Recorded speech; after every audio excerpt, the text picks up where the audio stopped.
Hello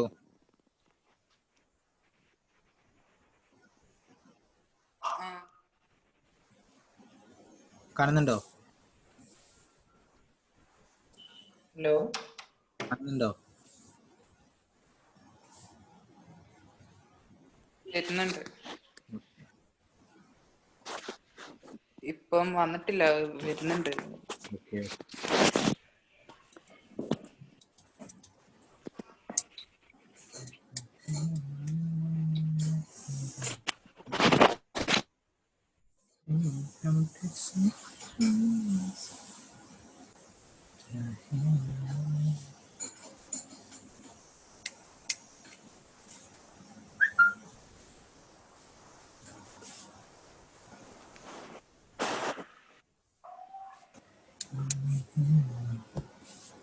hello വന്നോ? വന്നു. Okay. അപ്പൊ നമുക്കിനി വാലൻസ് അല്ലെങ്കിൽ ഓക്സിഡേഷൻ സ്റ്റേറ്റ് അതിന്റെ പീരിയോഡിസിറ്റി എങ്ങനെയാണെന്ന് നോക്കാം. അപ്പൊ നമുക്ക് അറിയാം വാലൻസ് ഇലക്ട്രോൺസ് ആണ് എന്താ, ഔട്ടർ മോസ്റ്റ് ഷെല്ലിലുള്ള ഇലക്ട്രോൺസ് ആണ് അല്ലെ.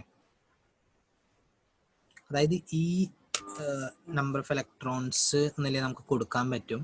അതില്ലെങ്കിൽ അതിലേക്ക് നമ്മൾ വാലൻസ് ഇത്ര ഇലക്ട്രോൺസ് ആഡ് ആയി കഴിഞ്ഞാൽ നമ്മളുടെ ആറ്റം സ്റ്റേബിൾ ആവും അല്ലെ. ഇതിനെയാണ് നമ്മൾ വാലൻസി എന്ന് പറയാം. അതായത് ഔട്ടർ മോസ്റ്റ് ഷെല്ലിലെ ഒരു ആറ്റത്തിന്റെ ഔട്ടർ മോസ്റ്റ് ഷെല്ലിലുള്ള ഇലക്ട്രോൺസിന്. അതുകൊണ്ടാണ് ഔട്ടർ മോസ്റ്റ് ഷെല്ല് നമ്മൾ വാലൻസ് ഷെല്ല് എന്നും പറയുന്നത്. അതുപോലെ ഔട്ടർ മോസ്റ്റ് ഓർബിറ്റൽസിന് നമ്മൾ ഷെല്ലിലുള്ള ഓർബിറ്റൽസിനെ വാലൻസ് ഓർബിറ്റൽസ് എന്നും പറയും. Okay. So usually valence of an atom is generally equal to either the number of valence electron or equal to the 8 minus the number of valence electron. അതാണ് ഞാൻ പറഞ്ഞത്. ഒന്നില്ലെങ്കിൽ എത്ര വാലൻസ് ഇലക്ട്രോൺ ഉണ്ടോ അതാണ് അതിന്റെ വാലൻസി, അല്ലെങ്കിൽ 8 മൈനസ് എത്ര വാലൻസ് ഇലക്ട്രോൺ ഉണ്ടോ അതാണ് അതിന്റെ വാലൻസി. നമുക്ക് നോക്കാം. ഗ്രൂപ്പ് 1-ലാണെങ്കിൽ എത്ര ഇലക്ട്രോൺ ഉണ്ടാവും വാലൻസ് ഇലക്ട്രോൺ? ഒന്നല്ലേ. ഓക്കെ. ഗ്രൂപ്പ് 2-ൽ 2, അപ്പൊ വാലൻസും 2. ഗ്രൂപ്പ് 13-ല് ഗ്രൂപ്പ് 13 നമ്മൾ ഡി ബ്ലോക്ക് അല്ല നോക്കുന്നത്, ഇനി പി ബ്ലോക്കിലേക്ക് പോയി. ഗ്രൂപ്പ് 13-ല് എത്ര വാലൻസ് ഇലക്ട്രോൺ ഉണ്ട്? 3 പി ബ്ലോക്ക് അപ്പൊ 3 അല്ലേ. ഇപ്പൊ S2P1 വാലൻസ് 3, ഇനി S2P2 ആവുമ്പോ 4. 5, അതായത് അടുത്തതിലേക്ക് S2P3 എന്ന് പറയുമ്പോൾ 2 പറയാം. ഒന്ന് 5, അതായത് 5 ഇലക്ട്രോൺ കൊടുക്കാൻ പറ്റും അല്ലെ. അല്ലെങ്കിൽ 3 ഇലക്ട്രോൺ റിസീവ് ചെയ്യാൻ പറ്റും. ഇത് രണ്ടും ബാലൻസ് ചെയ്യണം. അതേപോലെ തന്നെ 16 2 ഉണ്ട് 6 ഉണ്ട്. പിന്നെ 17 എന്ന് പറയുമ്പോൾ 1 ഉണ്ട് 7 ഉണ്ട്. പക്ഷെ നമ്മള് ഈ ചെറിയ നമ്പർ മാത്രല്ലേ പറയൂ 3, 2, 1. കാരണം ബാക്കിയുള്ളത് ലൂസ് ചെയ്യാൻ ഭയങ്കര അത് വളരെ റയർ കേസസിലാണ്. ഞാനത് അതും ഉണ്ടെന്നാണ് പറഞ്ഞത്. ഇങ്ങനെ ഈ 5ഉം 6 അല്ല, 5ഉം 6ഉം എല്ലാം ഉണ്ട്. വളരെ റയർ ആയിട്ട്, അതായത് വളരെ ഹാർഷ് കണ്ടീഷൻസിൽ ചില കോമ്പൗണ്ട്സിലൊക്കെ നമുക്ക് കാണാം. ഓക്കെ. ഞാൻ പറയുന്നത് നമ്മൾ ബേസിക്കലി നോക്കുക എന്താണ്, 1 2 3 4 വരെ, പിന്നെ അത് കഴിഞ്ഞിട്ട് 3 2 1 കണ്ടോ. കാരണം എന്താ, എപ്പോഴും സ്റ്റേബിൾ ആവാനാണ് നോക്കുക അല്ലെ. ഈസിയസ്റ്റ് വേയിൽ സ്റ്റേബിൾ ആവാനാണ് നോക്കുക. 5 എണ്ണം കൊടുക്കണേക്കാൾ 3 റിസീവ് ചെയ്യുന്നത്. അതേപോലെ 18th എന്ന് പറയുമ്പോൾ എന്താ, 18th ഗ്രൂപ്പ് ഏതാ? Inert metals, Noble gases, inert gases. അപ്പോൾ 8 വാലൻസ് ഇലക്ട്രോൺ, അപ്പൊ സ്റ്റേബിൾ ആണ്. അപ്പൊ 0 എന്നും പറയാം, 8 എന്നും പറയാം. അപ്പൊ ഇത് രണ്ടും, അതായത് ഒന്നും കൊടുക്കൂല മേടിക്കൂല. ഓക്കെ. ഇനി ട്രാൻസിഷൻ മെറ്റൽസിന്റെ കാര്യത്തിൽ ഞാനത് ഇവിടെ ഡി ബ്ലോക്ക് ഞാൻ പറഞ്ഞില്ലല്ലോ. 2 കഴിഞ്ഞ് 13-ലേക്കാണ് പോയത് അല്ലേ. അപ്പോൾ കാരണം എന്തുകൊണ്ടാന്ന് വെച്ചാൽ ഡി ബ്ലോക്ക് എലമെന്റ്സ് അല്ലെങ്കിൽ എഫ് ബ്ലോക്ക് എലമെന്റ്സിന് വാരിയിങ് വാലൻസി ഉണ്ട്. അതായത് ഒരു അറേ ഓഫ് വാലൻസി കാണിക്കാൻ പറ്റും, വേരിയബിൾ വാലൻസി എന്ന് പറയും. കാരണം അവിടെ എസും ഉണ്ട് ഔട്ടർ ഷെല്ലില്, അതേപോലെ ഡിയും ഉണ്ട് അല്ലേ. അപ്പൊ അവിടെ യൂഷ്വലി അവിടെ 2 and 3 ആണ് കാണിക്കാറ് എന്ത് കോമൺ വാലൻസി. പക്ഷെ അല്ലാത്തതുണ്ട്, MN ആണെങ്കിൽ 5 ഒക്കെയാണ് അല്ലേ, MN+5 അങ്ങനെ വേരിയബിൾ വാലൻസി അവിടെ കാണിക്കും. ഇനി നമുക്ക് പീരിയോഡിസിറ്റി നോക്കാം. നമ്മൾ വാലൻസി എന്താന്ന് പറഞ്ഞു, പീരിയോഡിസിറ്റി നോക്കാം. അപ്പൊ അലോങ് ദ പീരിയഡ് എങ്ങനെയാണ് മാറാൻ നമുക്ക് നോക്കാം. അപ്പൊ പീരിയഡ് കൂടുന്തോറും എന്ത് സംഭവിക്കും, കൂടിക്കൂടി വരും അല്ലേ. ഓരോ ഇലക്ട്രോൺസ് ആഡായി വരുമ്പോൾ അപ്പോൾ ആദ്യം 1 to 4 പോവും, പിന്നെ 4 to 0 ആവും. ഇവിടെ പറഞ്ഞ പോലെ നമ്മൾ 1 to 4 പിന്നെ 4 to 0. ഹലോ,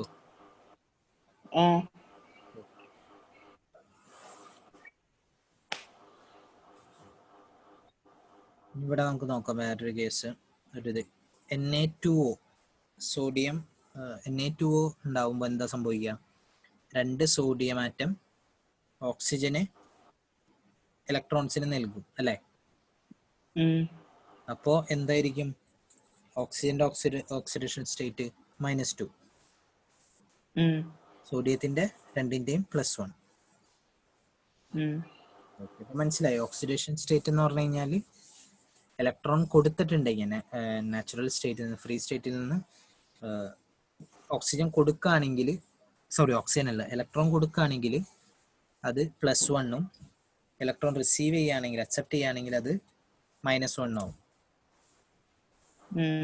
അപ്പോൾ 2 ആറ്റംസ് റിയാക്ട് ചെയ്യുമ്പോൾ അതിന്റെ ഇലക്ട്രോനെഗറ്റിവിറ്റി ഡിഫറൻസ് അനുസരിച്ചാണ് ആറ്റം ഇലക്ട്രോൺ റിസീവ് ചെയ്യോ അല്ലെങ്കിൽ ഇലക്ട്രോൺ കൊടുക്കുമോ എന്ന് തീരുമാനിക്കുക. ഇലക്ട്രോനെഗറ്റിവിറ്റി കൂടുതൽ നെഗറ്റീവ് ആയ ആറ്റംസ് ഇലക്ട്രോണിനെ അതിന്റെ അവിടേക്ക് പുള്ള് ചെയ്യും. ഇനി നമുക്ക് ഗ്രൂപ്പിൽ നോക്കാം. അപ്പൊ ഗ്രൂപ്പിൽ എന്താ സംഭവിക്കുക, അടിയിലേക്ക് പോകുന്തോറും സെയിം ആയിരിക്കണ്ടേ. കാരണം എന്താ, വാലൻസ് അത് അവിടെ ഔട്ടർ മോസ്റ്റ് ഇലക്ട്രോൺസിന്റെ നമ്പർ സെയിം ആണല്ലോ.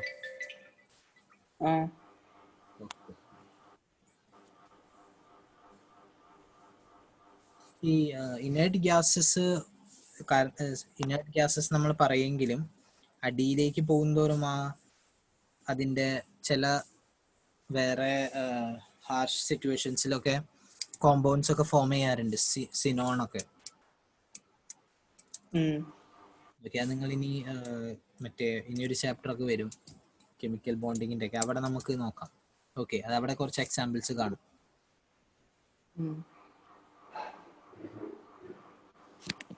ഇനി നമുക്ക് anomalous properties of second period elements. Second period elements എന്താണ്, ലിഥിയം, ബെർലിയം, ബോറോൺ, കാർബൺ, അതൊക്കെ അല്ലേ. ഹലോ,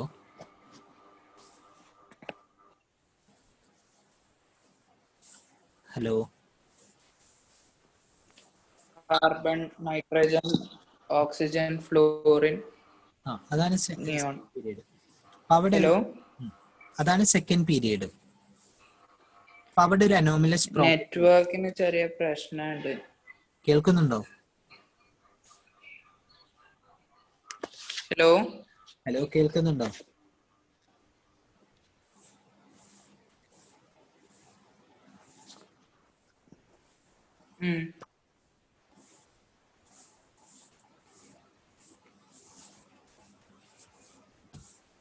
ഹലോ,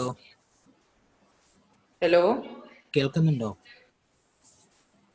കേൾക്കുന്നുണ്ട്. ഓക്കെ, അപ്പൊ ഇവിടെ എന്താന്ന് വെച്ചാല് ഈ സെക്കൻഡ് ഗ്രൂപ്പിലെ സെക്കൻഡ് പീരിയഡിലെ എലമെന്റ്സ് തേർഡ് പീരിയഡിലെ എലമെന്റ്സിന് ഡയഗണൽ ആയിട്ട്, അതായത് ഗ്രൂപ്പ് 1 ഗ്രൂപ്പ് 2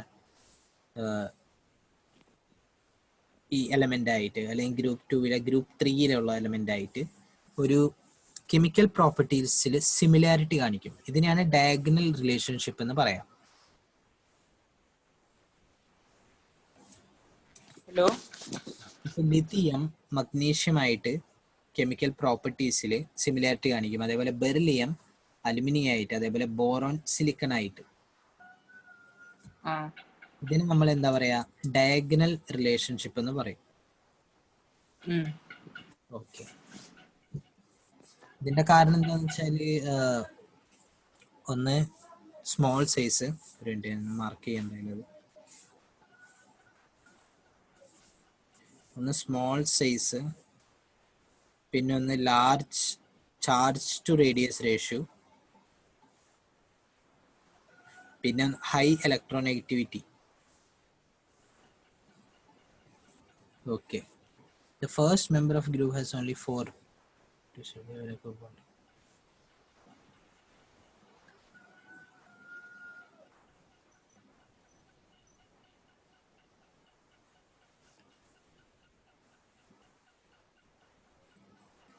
Hello. ഹലോ.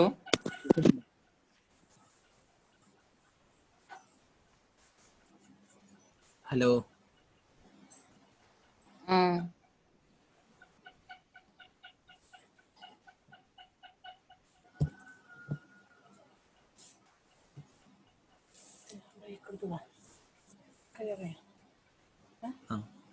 ഇനി നമുക്ക് പീരിയോഡിക് കെമിക്കൽ റിയാക്ടിവിറ്റിയുടെ. ഹലോ. ഹലോ. നമ്മളുടെ ഈ ഗ്രൂപ്പിൽ അടിയിലേക്ക് പോകും തോറും എന്താ സംഭവിക്കുക? റേഡിയസ് കൂടും. റേഡിയസ് കൂടുമ്പോഴും ഇതിന്റെ എന്താ അടിയിലേക്ക് വല്ലാണ്ട് പോകും തോറും റേഡിയസ് ഇതിനെ നമ്മളുടെ ന്യൂക്ലിയർ ചാർജ് ഇൻക്രീസ് ആവുന്നത് ഔട്ട്വേ ചെയ്യും. ഷെൽസ് കൂടുന്നുണ്ട്. ഷെൽസ് കൂടുമ്പോൾ സൈസ് കൂടും. പക്ഷെ ഈ ഷെൽസ് കൂടുന്ന എഫക്റ്റിനെ നമ്മളുടെ എന്താണ് ന്യൂക്ലിയർ ചാർജ് ഇൻക്രീസ് ചെയ്യുന്നത് ഔട്ട്വേ ചെയ്യുമ്പോൾ അതിനെ ഇനേർട്ട് പെയർ എഫക്റ്റ് എന്ന് പറയും. അതെല്ലാ ഇലക്ട്രോൺ എല്ലാ ആറ്റമിനും ഉണ്ട്. അല്ല, അത് കണ്ടോ 13 to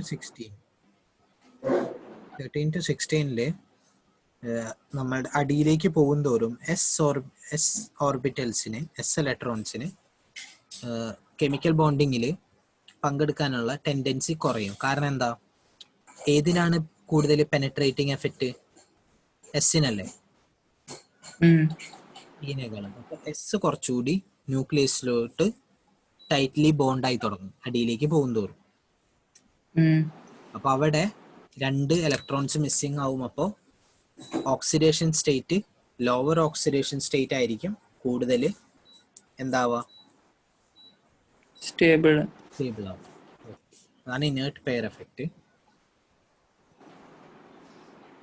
പിന്നെ ഡയഗണൽ റിലേഷൻഷിപ്പ് നമ്മൾ പറഞ്ഞു.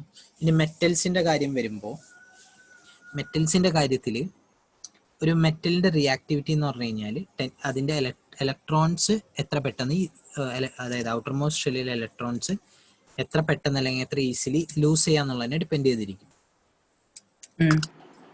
ഓക്കെ, അപ്പോ പീരിയഡ് അലോങ് ദ പീരിയഡ് ലെഫ്റ്റിൽ നിന്ന് റൈറ്റിലേക്ക് പോകുമ്പോൾ എന്ത് സംഭവിക്കും? ആ ടെൻഡൻസി കുറയും അല്ലേ? അതേപോലെ റിയാക്ടിവിറ്റി മെറ്റൽസ് ഡിക്രീസസ്. അപ്പോൾ ടെൻഡൻസി കുറയുമ്പോൾ റിയാക്ടിവിറ്റിയും കുറയും. അപ്പോൾ സോഡിയം ആയിരിക്കും മഗ്നീഷ്യത്തിനേക്കാളും അലുമിനിയത്തിനേക്കാളും റിയാക്റ്റീവ്. അതായത് സോഡിയം വെള്ളത്തിലിട്ടാ പൊട്ടിത്തെറിക്കും അല്ലേ? പക്ഷെ നമ്മൾ അലുമിനിയം പാത്രങ്ങളൊന്നും വെള്ളത്തിലിട്ട് പൊട്ടിത്തെറിക്കാറില്ല. ഗ്രൂപ്പിൽ എങ്ങനെയാണ് മാറുന്നതെന്ന് നോക്കാം. അടിയിലേക്ക് വരുന്തോറും എന്ത് സംഭവിക്കും? ഇത് കൂടും. അതായത് ടെൻഡൻസി ടു ലൂസ് ഇലക്ട്രോൺ കൂടും മെറ്റൽസിൽ. കാരണം എന്താ? അത് കുറെ ദൂരെ പോവല്ലേ? അപ്പോ എനർജി ഇലക്ട്രോണ് പോവാൻ എളുപ്പമാവും.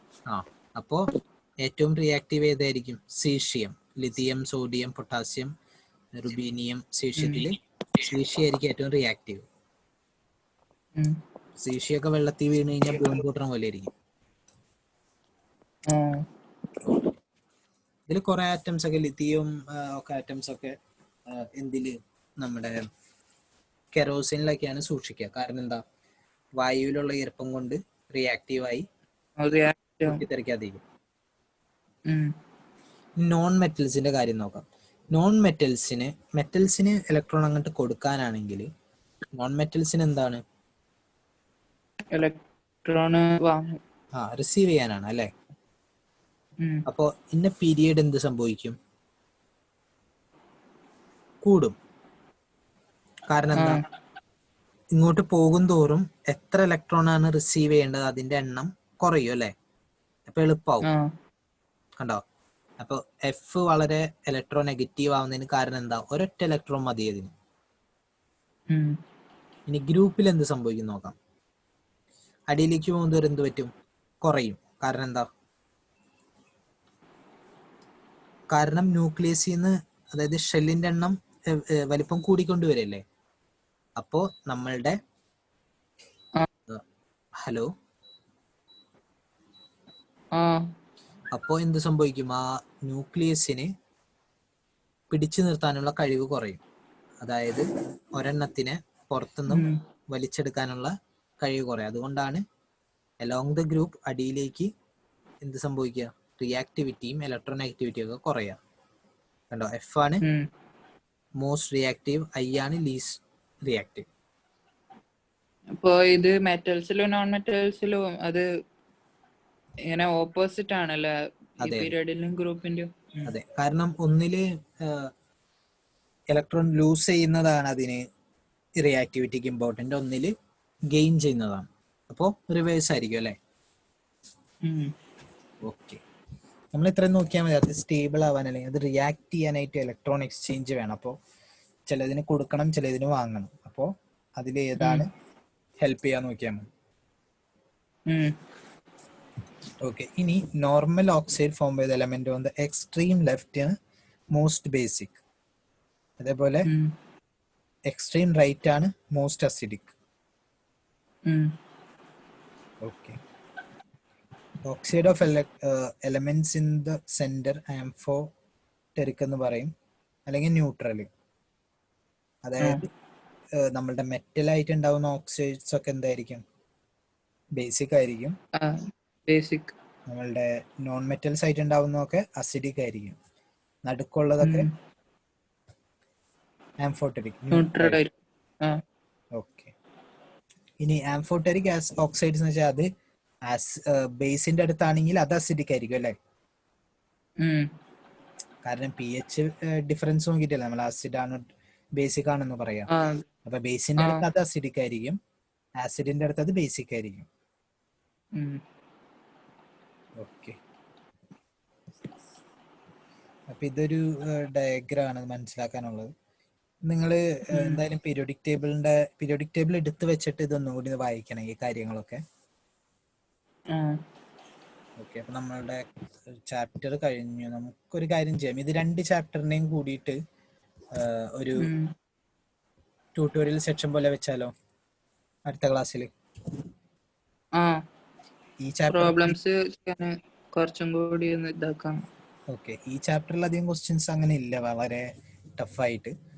എന്നാലും ഉണ്ട് ക്വസ്റ്റ്യൻസ് ഒക്കെ, കുറെ ലോജിക്കൽ ക്വസ്റ്റ്യൻസ് ആണ്. പിന്നെ ആറ്റോമിക് സ്ട്രക്ചറിന്റെ കുറെ ക്വസ്റ്റ്യൻസ് ബാക്കിയുണ്ട്. അപ്പോൾ നമുക്ക് 2 ക്വസ്റ്റ്യൻസ് കൂടിയിട്ട് ഒരു ട്യൂട്ടോറിയൽ സെക്ഷൻ വെക്കാം അടുത്ത ക്ലാസ്. ഈ KVPY എക്സാമിന് ഈ കാൽക്കുലേറ്റർ ഉപയോഗിക്കാൻ വിടുവോ? ഇല്ല, KVPY, JEE ആ എക്സാംസിനൊന്നും കാൽക്കുലേറ്റർ ഉപയോഗിക്കാൻ പറ്റില്ല. ഈ KVPY എന്ന് പറയുന്ന ഓൺലൈനിൽ എഴുതുന്ന എക്സാം അല്ലേ?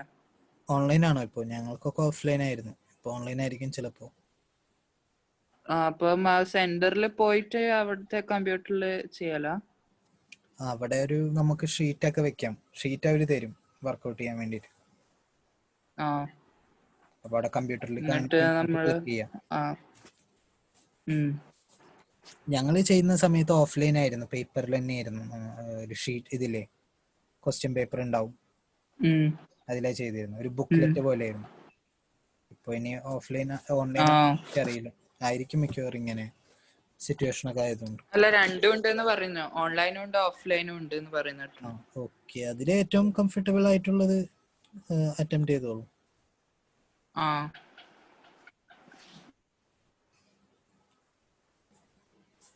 എന്തായാലും എല്ലാ ചാപ്റ്ററും കവർ ചെയ്യേണ്ടി വരുമെന്നു.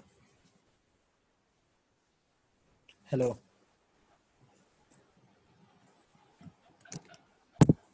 ഹലോ ഹലോ എല്ലാ ചാപ്റ്ററും കവർ ചെയ്യേണ്ടി വരും. അതിപ്പോ ബയോളജി ആയാലും എല്ലാ, ഫിസിക്സ്, കെമിസ്ട്രി, മാത്സ്, ബയോളജി. ഈ NCERT മാത്രം നോക്കിയാൽ മതിയോ അതോ വേറെ ബുക്ക് വാങ്ങി നോക്കണോ? ബുക്കൊന്നും വാങ്ങി നോക്കണ്ട, NCERT പ്രോപ്പറായിട്ട് കവർ ചെയ്യുക. പിന്നെ ക്വസ്റ്റ്യൻസ് ഞങ്ങൾ എന്തായാലും കുറച്ച് model question papers, model exams ഒക്കെ നടത്താം. പക്ഷെ ബേസിക്സ് വളരെ ക്ലിയർ ആയിരിക്കണം. NCERT നല്ല പ്രോപ്പർ ആയിട്ട് വായിക്കണം, കറക്റ്റ് മനസ്സിലാക്കണം. നിങ്ങൾ കുറച്ച് ഇക്വേഷൻസോ അല്ലെങ്കിൽ കുറച്ച് ക്വസ്റ്റ്യൻസ് ചെയ്യാൻ കിട്ടിയോണ്ടല്ല, തിയറി എന്താണ് പറയുന്നതെന്ന് പ്രോപ്പറായിട്ട് നല്ല അണ്ടർസ്റ്റാൻഡിങ് വേണം. എന്നാലാണ് കൺസെപ്റ്റിലെ ടൈപ്പ് ക്വസ്റ്റ്യൻസ് ചെയ്യാൻ പറ്റുള്ളൂ. അതൊക്കെയാണ് KVPY, JEE അഡ്വാൻസിനൊക്കെ വരാം. അപ്പൊ നിങ്ങൾ ഇവിടുന്ന് പഠിപ്പിക്കുന്ന പോർഷൻസ് അല്ലാണ്ട് ഞാൻ വീട്ടിൽ നിന്നും പോർഷൻസ് കവർ ചെയ്യണം, എന്നാലേ അത് ക്ലിയർ ആവും? അല്ല, അങ്ങനെയല്ല പറയുന്നത്. ഇപ്പൊ പഠിപ്പിക്കുന്നത് ഇത്രയൊക്കെ മതി, പോർഷൻസ് ഇത്രേ ഉള്ളൂ. പോർഷൻസിന്റെ അല്ല, പോർഷൻസ് എത്രത്തോളം മനസ്സിലാക്കുന്നു. അങ്ങനെയല്ല ഞാൻ ചോദിക്കുന്നത്, എന്താന്ന് വെച്ചാല് ഇപ്പോ എന്തായാലും സ്ലോ അല്ലേ, ഓൺലൈൻ എല്ലാം ആയതുകൊണ്ട്. അപ്പൊ ഞാന് സ്വന്തമായിട്ട് കുറച്ച് ലെസൺസ് കവർ ചെയ്യണോ അതോ? അതെ, ചെയ്യേണ്ടി. കാരണം ജനുവരി ആവുമ്പോഴേക്കും എന്തായാലും നമ്മൾ ഫുള്ള് കവർ ചെയ്യാൻ പറ്റില്ല, കാരണം കുറച്ച് സമയം കിട്ടുന്നുള്ളൂ. ഇതിന്റെ ഇടയിൽ സമയം കിട്ടുകയാണെങ്കിൽ കവർ ചെയ്യായിരുന്നു, എനിക്ക് കെമിസ്ട്രി കവർ ചെയ്തെടുക്കായിരുന്നു. പക്ഷെ എന്തായാലും നിങ്ങൾക്ക് സ്കൂളിലും ക്ലാസ് ഉണ്ട്, ചെയ്യാൻ പറ്റില്ല. അപ്പൊ സ്വയം ഓരോ ചാപ്റ്റർ വെച്ച് പതുക്കെ കവർ ചെയ്താണ്. അതിലെന്തെങ്കിലും ഡൗട്ട് വരികയാണെങ്കിൽ ചോദിച്ചോ, ചാപ്റ്റേഴ്സ് നോക്കുമ്പോഴേ. നമ്മളിവിടെ നമ്മളുടെ ഒരു സ്പീഡിൽ എടുത്തു പോകും, കാരണം വളരെ ഫാസ്റ്റ് ആക്കിയിട്ടും കാര്യമില്ല, നിങ്ങൾക്കൊന്നും മനസ്സിലാവില്ല. ഓക്കെ, അപ്പൊ അതിന് മേജർ ആയിട്ട് എല്ലാത്തിലും വരും അതോ ജനറൽ ആയിട്ട് ഏതെങ്കിലും ചാപ്റ്ററിന് കൂടുതൽ ക്വസ്റ്റ്യൻസ് വരും, അങ്ങനെ എന്തെങ്കിലും ഉണ്ടോ? അങ്ങനെന്ന് വെച്ചാല് അങ്ങനെ പറയാൻ പറ്റില്ല. നമുക്ക് അവരെല്ലാ ഭാഗത്തുനിന്നും ബേസിക് ആയിട്ടുള്ള കാര്യങ്ങൾ നോക്കും. എല്ലാം ഒന്ന് ഒരു ഐഡിയ എങ്കിലും വേണം. എല്ലാം വളരെ ഡീപ്പായിട്ട് പോകുന്നതാണെങ്കിൽ നമുക്കൊരു ഐഡിയ ഉണ്ടെങ്കിൽ ചെയ്തു നോക്കാൻ പറ്റുമോ? അത് ഒന്നൊരു ചെറിയ കുറച്ചു നേരം ഇതിനു വേണ്ടി മാറ്റി വെച്ചിട്ട് ഓരോ ചാപ്റ്റേഴ്സ് ഇങ്ങനെ കവർ ചെയ്ത് പോയാൽ മതി. NCERT തന്നെ യൂസ് ചെയ്താൽ മതി അതിന് കവർ ചെയ്യാൻ വേണ്ടിയിട്ട്. ക്വസ്റ്റ്യൻസ് പിന്നെ എക്സാംസ് ഒക്കെ നമുക്ക് നടത്താം പിന്നെ കുറച്ച് കഴിഞ്ഞിട്ട്. വേറെ എന്തെങ്കിലും ഡൗട്ട് ഉണ്ടോ ഇന്നത്തെ എടുത്തതിലോ അല്ലെങ്കിൽ എന്തെങ്കിലും? ഇല്ല, അങ്ങനെ പ്രത്യേകിച്ച് ഡൗട്ട് ഒന്നുമില്ല.